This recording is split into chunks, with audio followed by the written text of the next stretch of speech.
Hola, bienvenidos a otro episodio de Teología Pública, donde buscamos producir recursos para el beneficio de la iglesia.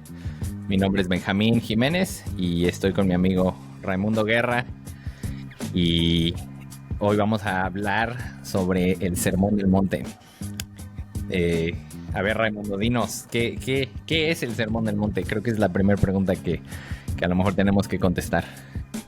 Sí, bueno, vamos a hacer esta serie del Sermón del Monte y va a ser al ver esto, no vamos a leer cada pasaje en este podcast, vamos a estar viendo simplemente cosas clave que yo creo que son revelantes para el mundo que estamos viviendo hoy. Pero en el principio, el Sermón del Monte es un sermón, es una predicación de Jesús. Y donde Mateo, mucho del género de Mateo es narración, donde Mateo está escribiendo una historia, la historia de Jesús, de que dónde anduvo, qué hizo, qué milagros, qué mensaje dio en las ciudades donde andaba, quién los seguían, qué les dijeron.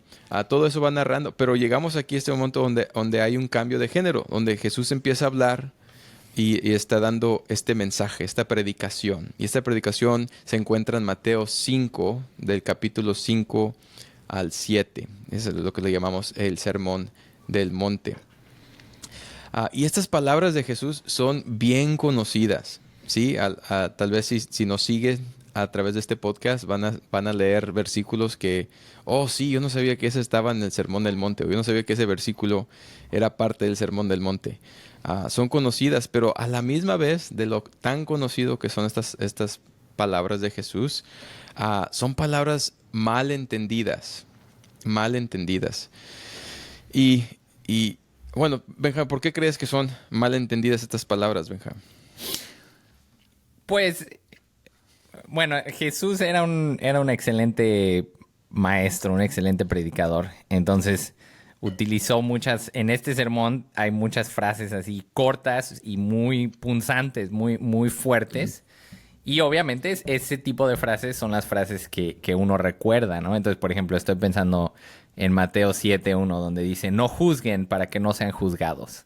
Y ya esa frase, incluso personas que no son creyentes, incluso personas que ni siquiera son cristianas, la conocen, ¿no? No juzgues para que no seas juzgado. O como el ejemplo, ¿no? Que dice que te saques la viga que está en tu ojo antes de ayudar a tu hermano a sacar la paja. Pues es lo mismo, ¿no? Muchas personas conocen esas frases. Entonces, yo creo que en parte por eso pueden ser malentendidas, porque a lo mejor son sacadas de contexto, porque a veces son malentendidas, yo creo, porque son fuertes, ¿no? O sea, por ejemplo, cuando Jesús dice que en lugar de vengarte de tu enemigo, que le des la otra mejilla, pues eso es muy fuerte, ¿no? O sea, básicamente Sí. está diciendo los cristianos deben de ser completamente diferentes a la cultura. Entonces sí, o sea, es un mensaje muy punzante, muy fuerte y creo que Sí. por eso es malentendido a veces. Sí, y hay que definir al estudiarlo, es preguntarnos, ok, ¿acaso este es un mensaje, un sermón moralista en que Jesús está interesado en decir, mis seguidores van a tener estos morales? ¿Sí? ¿O acaso tiene otro sentido? De que sí, obviamente Jesús está diciendo, aquellos que me llaman Señor, aquellos que me siguen, aquellos que son discípulos míos, deben vivir de esta manera, pero yo creo que hay que leer el Sermón del Monte con un doble sentido, el sentido de ahora y de lo que hay por venir. Y las dos influyen el otro, más las promesas que han de venir influyen a la manera que vivimos el día de hoy. Y tenemos que leer específicamente las bienaventuranzas de esta manera. Ahora, las bienaventuranzas es la introducción al sermón, ¿sí? Am, por cuando yo preparo un mensaje, normalmente pienso en una ilustración que quiero presentar. Yo sé que hay muchos predicadores que comienzan un sermón con estas palabras, buenos días hermanos, abran sus Biblias y empiezan la predicación, ¿sí? Pero, y no es de manera mala, pero a mí me gusta a veces empezar con una ilustración, ¿verdad? Que resalta la necesidad que hay en el hombre, y después entramos al mensaje.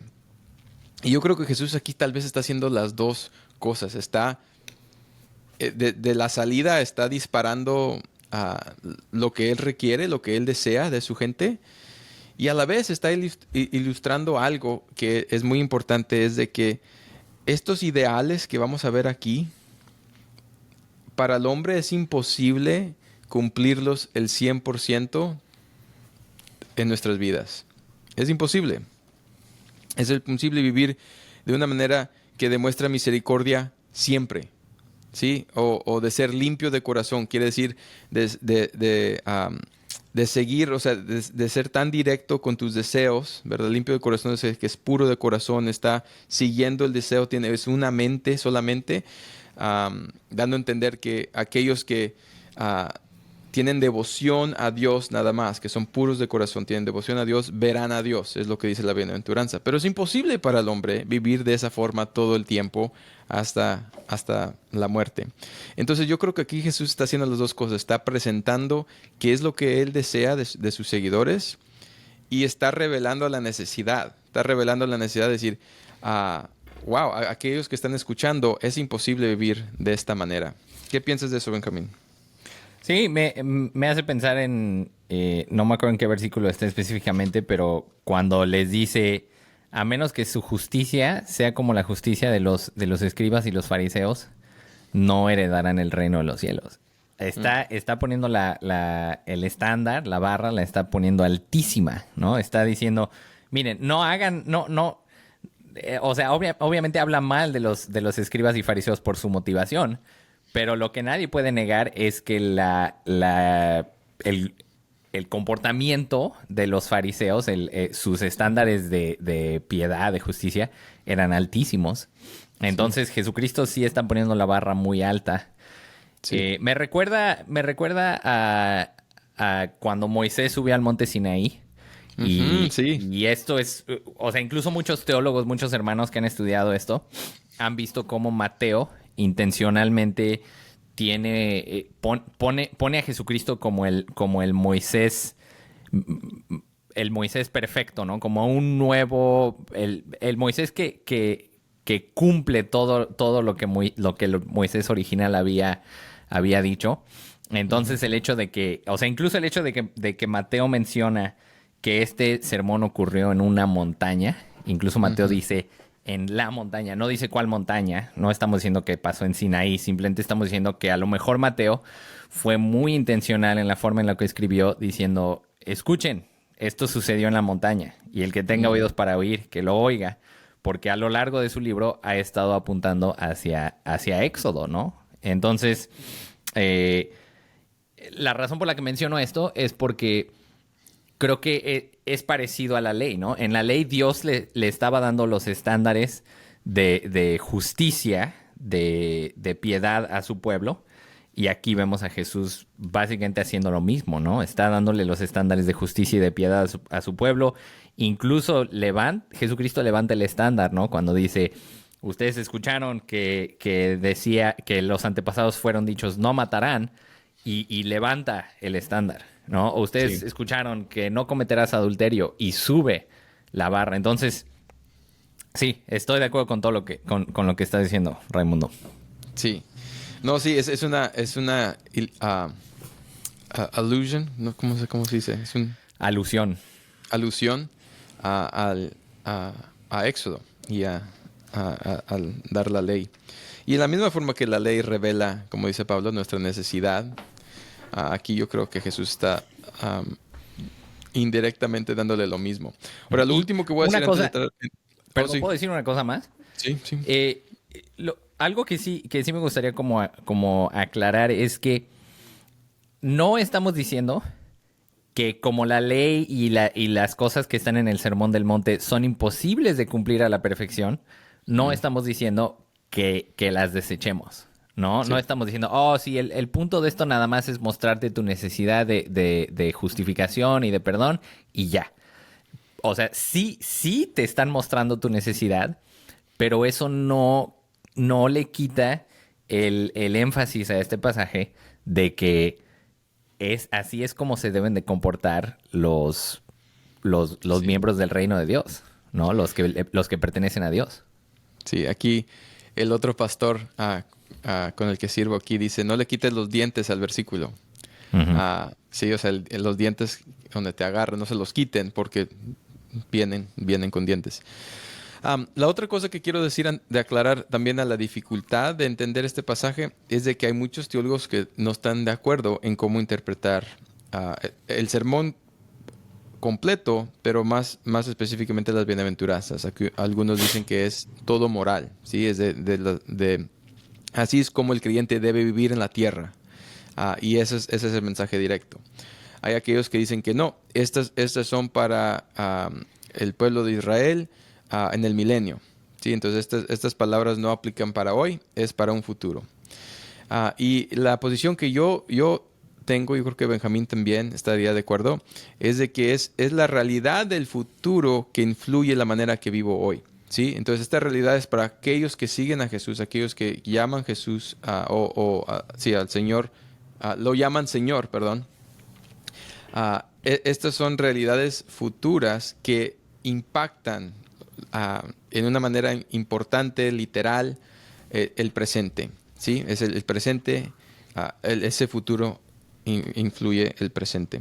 Entonces, al leer aquí y vemos que Jesús está hablando a los discípulos. Ahí, Raimundo, Sí. perdón, antes de que continúes, a lo mejor yo ahí, la forma en la que yo lo presentaría es que estas promesas son promesas que serán cumplidas ya perfectamente y completamente en el futuro, pero que como Jesucristo ya inauguró su reino, ya pueden empezar a ser disfrutadas por los creyentes o los miembros del reino, ¿no? O sea, Sí. ahí es un poquito complicado y a lo mejor ahí Raimundo y yo no lo vemos así exactamente igual y está bien. Si no, pues, ¿para qué grabamos este podcast, verdad? Sí.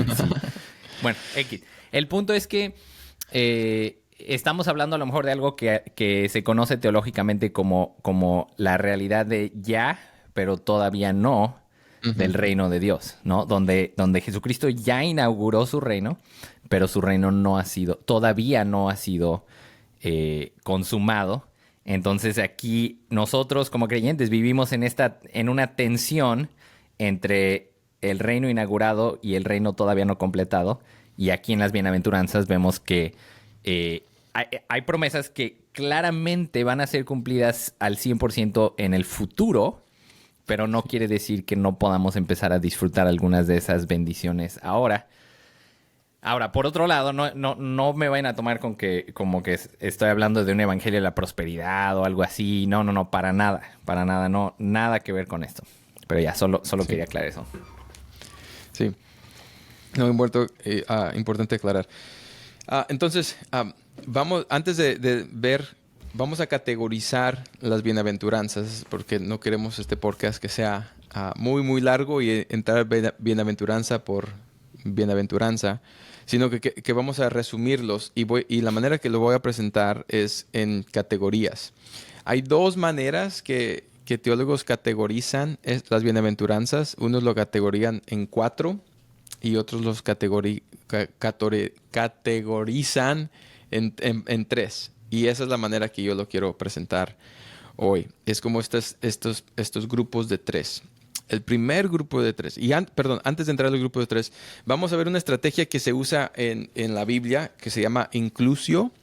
Inclusio es cuando comienza con un tema y termina con el mismo tema. Y entonces, haz cuenta que son el principio y el fin de tu libro, ¿sí?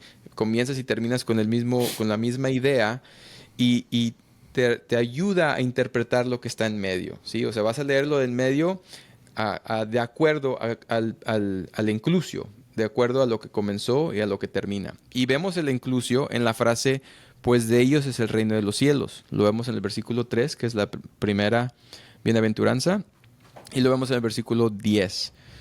Pues de ellos es el reino de los cielos. Entonces aquí Jesús está diciendo que esto es algo espiritual. primeramente, así es como lo estoy tomando yo. Es algo espiritual, es algo del reino, el reino de los cielos. Hay muchas maneras que Mateo y los evangelios usan la palabra reino de los cielos o reino de Dios, pero sabemos que es un reino que es seguro y que está por venir. Es un reino que se puede tomar, que tiene llaves. Se llama se platica en los evangelios de que hay llaves al reino, a aquellos que se acercan al reino, el reino se acerca a ellos. Entonces, pero estamos hablando de algo espiritual, no algo literal, pero como lo estoy presentando yo, es que esa realidad futura influye el presente. Entonces, estamos hablando del reino de los cielos. Entonces, hay que leer lo de en medio de acuerdo al concepto del reino de los cielos. Entonces, la primera grupo de bienaventuranzas revelan la necesidad del hombre. Se encuentra en versículo 3, 4 y 5. Bienaventurados los pobres en espíritu, pues ellos es el reino de los cielos. Bienaventurados los que lloran, pues ellos serán consolados. Bienaventurados los humildes, pues ellos heredarán la tierra. Hasta ahí. Entonces vemos aquellos que son pobres en espíritu, los que lloran y los humildes. Y yo lo veo como una progresión, ¿sí? El pobre en espíritu es aquello que reconocen la pobreza espiritual. ¿Sí? Aquellos que son pobres en espíritu es aquellos que reconocen, yo sé que soy pobre espiritualmente, ¿sí? Y Jesús dice que aquellos que reconocen, aquellos que son pobres en espíritu, de ellos es el reino de los cielos. Aquellos que lloran o que claman, otras versiones dicen que claman, ellos serán consolados. La realidad de nuestra pobreza espiritual causa al bienaventurado, al bendecido, a clamar, a llorar, a exaltar la necesidad. Y Jesús dice que ellos serán consolados. Bienaventurados los humildes. La realidad de tu pobreza espiritual, la realidad de clamar a Dios por la pobreza espiritual que uno tiene, es vivir de otra forma. Vives humildemente. No es vives de una manera débil. Jesús fue humilde, pero no fue débil. Sí, él fue fuerte cuando era necesario ser fuerte, pero vives de otra manera. El creyente vive de otra forma. La realidad de mi pobreza espiritual influye en la manera que yo vivo, y vivo de una manera humildemente, en el sentido de que yo no merezco nada, yo no he merecido nada de lo que tengo. Es una vida humilde. Y aquellos son bienaventurados. Bienaventurados es bendecidos, es tener favor con Dios. Di un estudio aquí y una señora dijo, happy, happy, happy, es ser bienaventurado. Feliz, feliz, feliz. Entonces, el bienaventurado, el que tiene favor con Dios, es aquel que es pobre en espíritu, es aquel que clama o llora, es aquel que vive humildemente. Y ellos recibirán consolación. Esa necesidad será dada. La necesidad el motivo de llorar, ellos serán consolados. Será consolado esa razón. Aquellos que viven humildemente, ¿verdad? Sin exaltarse a sí mismo, ellos heredarán la tierra. Serán exaltados, ¿sí? Por alguien más, algo externo. No es algo interno, sino que es algo externo. Entonces, ese primer grupo revela la necesidad del hombre. A la misma vez, está dando instrucciones de que debemos de vivir humildes. Debemos de realizar o reconocer la necesidad que tenemos espiritualmente. Ahora, no en un futuro, sino que en el ahora. ¿Qué piensas tú de eso, Benja? Estoy de acuerdo. No tengo mucho que agregar ahí. Estoy de acuerdo. Estaba checando y lo comentábamos antes de grabar cómo en ese inclusio que estamos mencionando, la parte inicial y la parte final, esa promesa pues de ellos es el reino de los cielos, está escrita en presente, ¿no? O sea, como ahora, de ellos es el reino de los cielos. Pero todo lo que está en medio, todo el contenido adentro del inclusio, está en futuro. Está diciendo, pues ellos serán en el futuro, serán consolados, heredarán la tierra, serán saciados, etcétera. Entonces, sí, no, pero en cuanto a lo que estás diciendo, estoy de acuerdo, Raimundo. Sí. Entonces, la otra categoría, me voy a brincar versículo 6, Y ahorita regresamos al versículo 6. La siguiente categoría, el siguiente grupo de 3 serían versículos 7, 8 y 9, donde vemos que aquellos que son misericordiosos, aquellos que son limpios de corazón, aquellos que procuran la paz. Si el primer grupo revelaba la necesidad del seguidor de Jesús, este grupo revela la acción, la manera que deben de vivir. No que la primera no demuestre eso, pero esta es un poquito más activa. Las palabras aquí son activas. Los que son misericordiosos, los misericordiosos, ¿sí? Los que son, o los limpios de corazón, los que procuran la paz. O sea, es palabras más activas, ¿sí? Vives misericordiosamente, vives limpio de corazón, vives procurando la paz.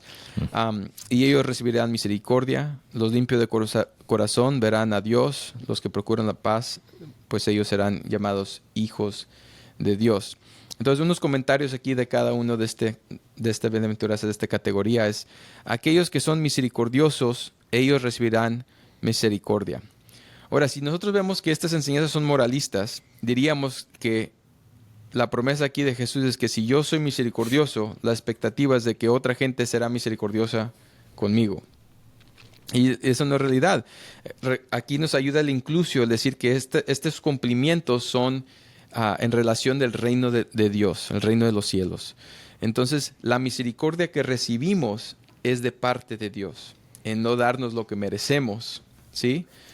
Nosotros vivimos misericordiosos y Dios es misericordioso con nosotros. Ahora, no vivimos misericordiosamente para recibir eso de Dios. Eso es un evangelio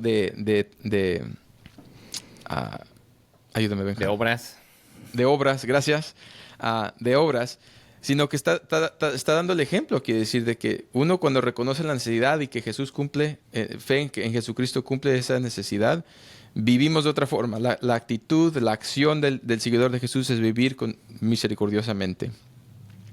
Aquellos de limpio de corazón, aquí limpio de corazón yo creo que se está dando a decir devoción, ¿verdad? Que tienes una devoción pura a una cosa, no te desvías a otras cosas. Aquellos que es limpio de corazón está hablando de devoción.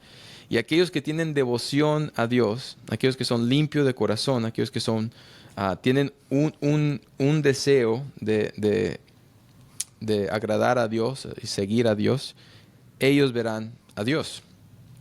Ellos verán a Dios. Y la última aquí, aquellos que procuran la paz, o sea, aquellos que buscan la paz en el ahora, ellos serán llamados hijos de Dios. Tendrán en aire abierto, serán reconocidos como hijos de Dios. Jesús, Dios nos exaltará como sus hijos en el reino de los cielos. Y nosotros actuamos como sus hijos al procurar la paz. Entonces, aquí, aún como vamos explicando cada bienaventuranza, se dan cuenta que nos brincamos dentro del ahora y del futuro, ¿sí? Nos estamos diciendo que por las promesas que sabemos que son seguras en un futuro, influyen en la manera que vivimos hoy. Y no es una manera pasiva, es una manera activa.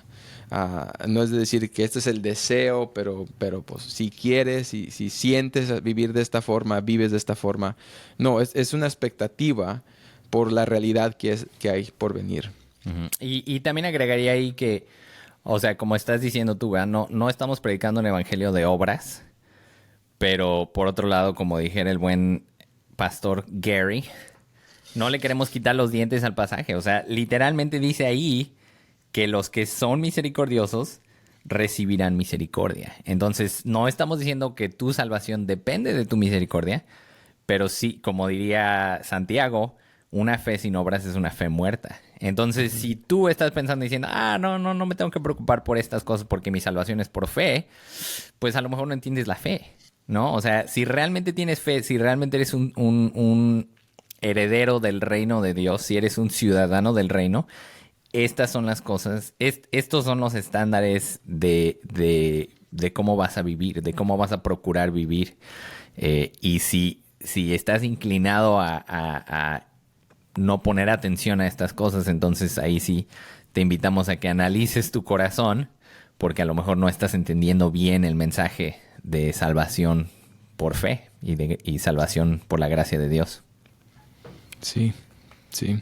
Pero a ver, entonces, ¿por qué nos brincamos un versículo, Raimundo? ¿No les habíamos enseñado antes a cómo estudiar la Biblia y todo? ¿Por qué nos brincamos un versículo?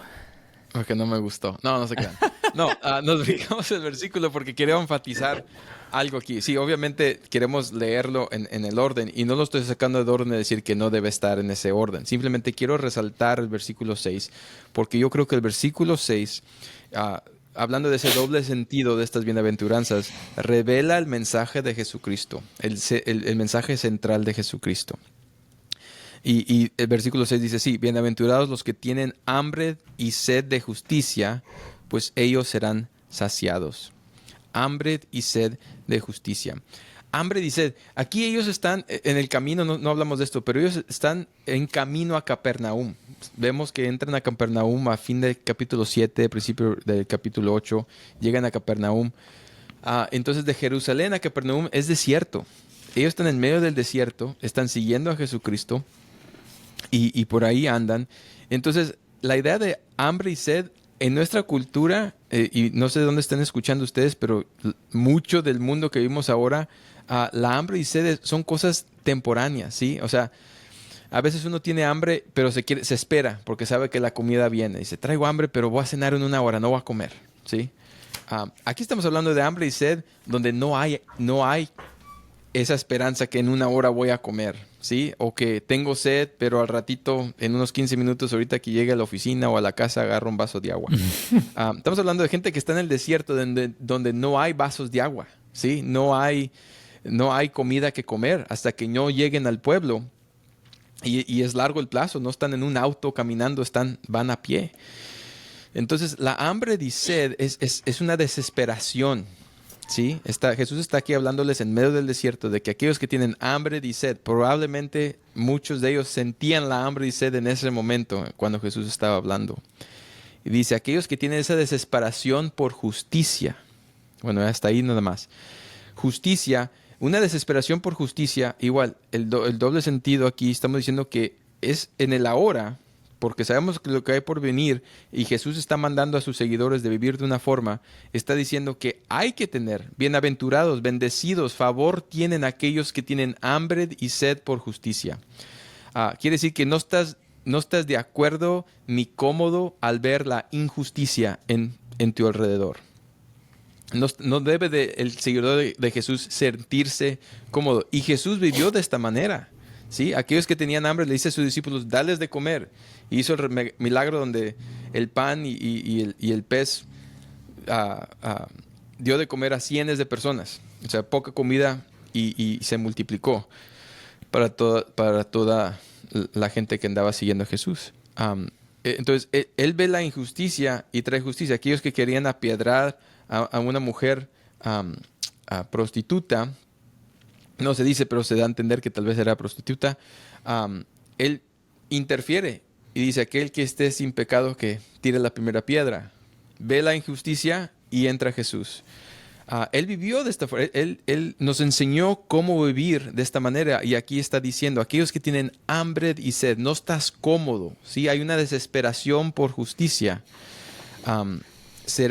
Pues ellos serán saciados. Y en el contexto del reino de los cielos, vemos que la necesidad desesperada que tiene el hombre es esa relación que no es perfecta entre el hombre y el Padre, que fue quebrada en la caída del hombre. Y hay una necesidad ahí que realmente nosotros debemos de vivir con una desesperación de esa justicia, de decir, no hay nada que me justifique. O sea, yo no me puedo justificar, la mejor manera de decirlo, yo no me puedo justificar a mí mismo como la justificación que habla Pablo en sus epístolas, que somos justificados por fe en Cristo, justificados con Dios.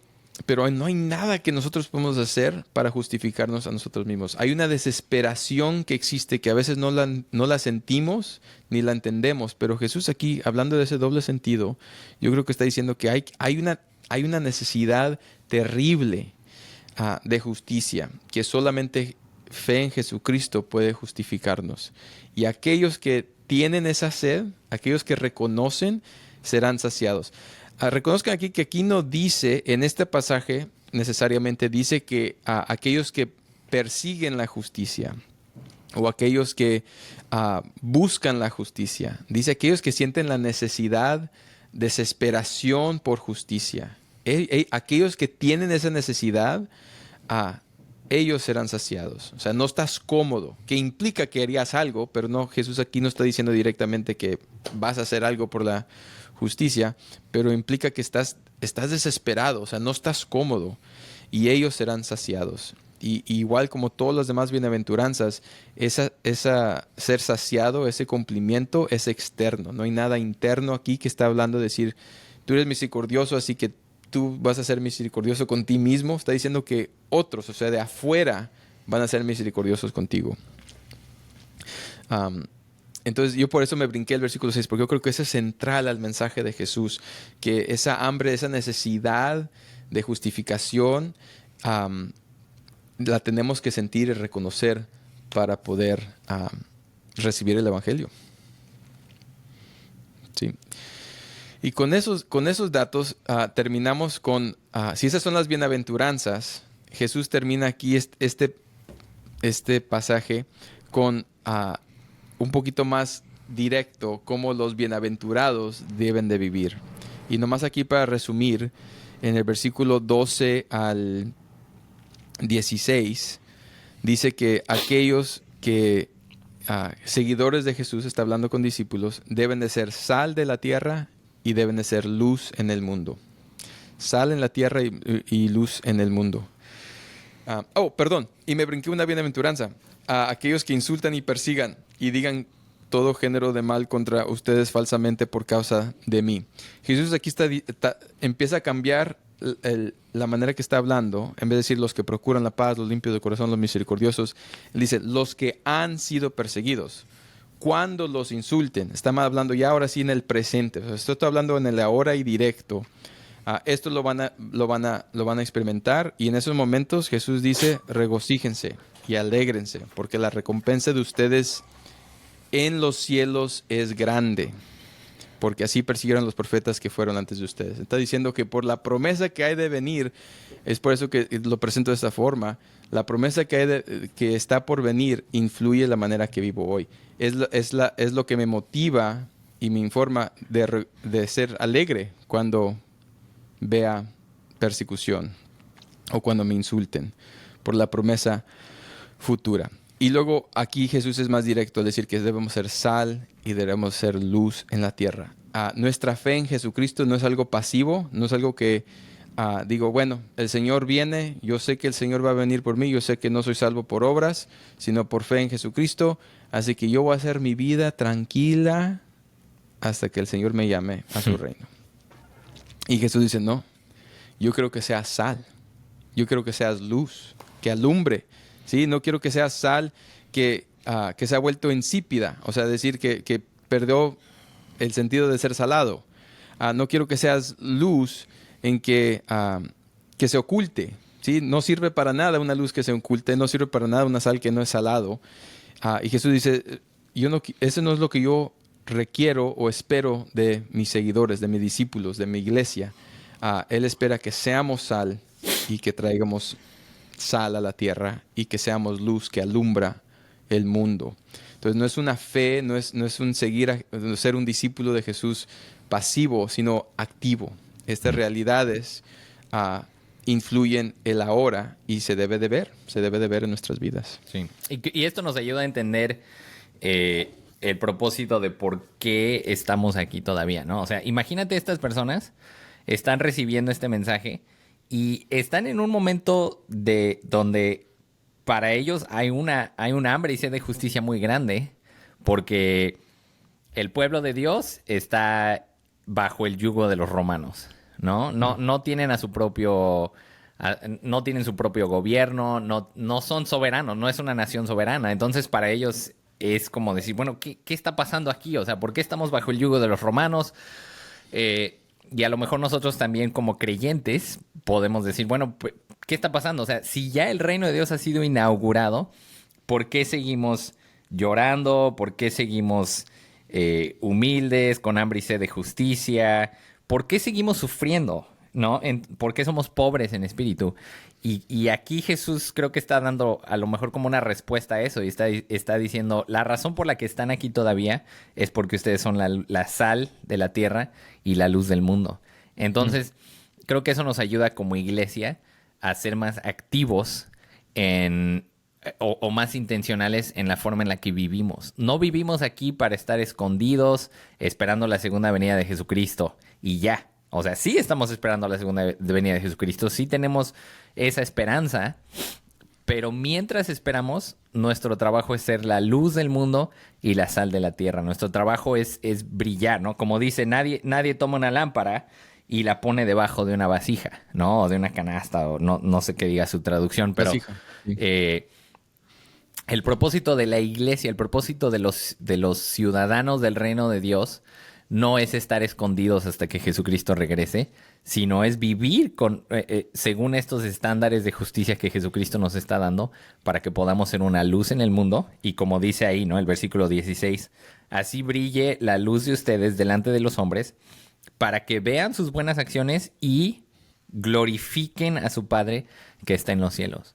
Nosotros existimos como iglesia para que el mundo glorifique a nuestro Padre. Esa es la razón por la que todavía estamos aquí. Esa es la razón por la que todavía estamos sufriendo, por la que todavía tenemos hambre y sed de justicia. Esa es la razón por la cual Jesucristo no ha regresado. Porque nuestro propósito es todavía darle la gloria a Dios como iglesia. Sí, no, al que estás hablando, al tú estar hablando, me recuerda a unos misioneros que recién están tratando de entrar a un país donde no hay una iglesia cristiana y no hay Biblia traducida en sus idiomas. Entonces van a empezar a tratar de traducir la Biblia con un grupo y están batallando entrar a ese país. No puedo mencionar el país así al aire libre. Están Porque batallando el entrar. FBI nos está escuchando ahorita. Ajá, no se sabe, Benja, no se sabe. Pero al batallar, ellos están viendo persecución donde están. No están en Estados Unidos, están en otro país cercano y están viendo enfermedades a ellos y a sus hijos pequeños. Vimos un video recién donde están bien delgados desde la última vez que los vimos. Y gente así, cuando ven persecución, cuando gente los insulten, el hecho de la realidad que es por venir es lo que informa la manera que ellos viven. Es la razón que el creyente en esos momentos dice, porque yo he recibido misericordia de Dios cuando no la merezco. ¿Cómo no voy yo a dar misericordia a aquellos que en las relaciones que hemos tenido no la merecen? Pero si Dios me la dio a mí, ¿por qué yo no se lo voy a dar a ellos? Uh-huh. ¿Sí? Dios es el que me ha dado dirección a mi vida. Él ha provisto todo. Yo tengo mi completa devoción a Él y Él me promete que yo lo veré a Él. Yo lo voy a ver cara a cara. Esas realidades de futuras influyen esos momentos. Y si somos luz y sal de la tierra, vamos a ver esos momentos en nuestro diario vivir. Si somos luz y sal, veremos viviremos en esas circunstancias y en esos momentos esas realidades deberán de informar la manera que respondemos. Uh-huh. Bueno, Sí. pues gracias por escucharnos y esperamos que esto haya sido de mucho ánimo para ustedes. Si les gusta lo que estamos produciendo, si les es de ánimo de edificación, pueden poner un me gusta en el video, pueden compartirlo con amigos, familiares, pueden orar por nosotros. Sí. Y pues gracias, bendiciones a todos. Hasta luego.